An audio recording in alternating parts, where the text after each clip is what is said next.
সুপ্রিয় দর্শক, আসসালামু আলাইকুম। সবাইকে আইবিটি বাংলার পক্ষ থেকে শুভেচ্ছা এবং অভিনন্দন। সেই আলোচিত ঘটনা আপনারা সবাই জানেন।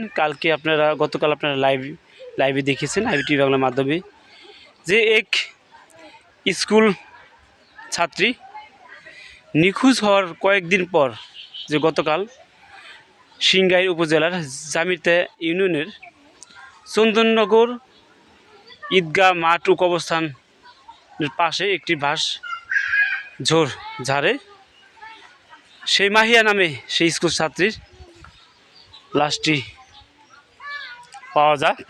অর্থাৎ দুখণ্ড সেই ভয়াবহ চিত্র, যেটি কিন্তু আপনাদেরকে আমি দেখাইনি, কিন্তু আপনাদের মাঝে তুলে ধরছি। সেই মাহিয়ার বাড়ি মানিকগঞ্জ জেলার সিংগাইর উপজেলার শায়েস্তা ইউনিয়নের চরলক্ষ্মীপুর গ্রামে। সেই বাড়িতে আমি এই মুহূর্তে অবস্থান করছি, শুধুমাত্র আপনাদেরকে জানার জন্য এবং দেখানোর জন্য। দেখুন, সেই বাড়ি, এই বাড়িতে বসবাস করতো সেই স্কুল পড়ুয়া ছাত্রী মাহিয়া। দেখুন।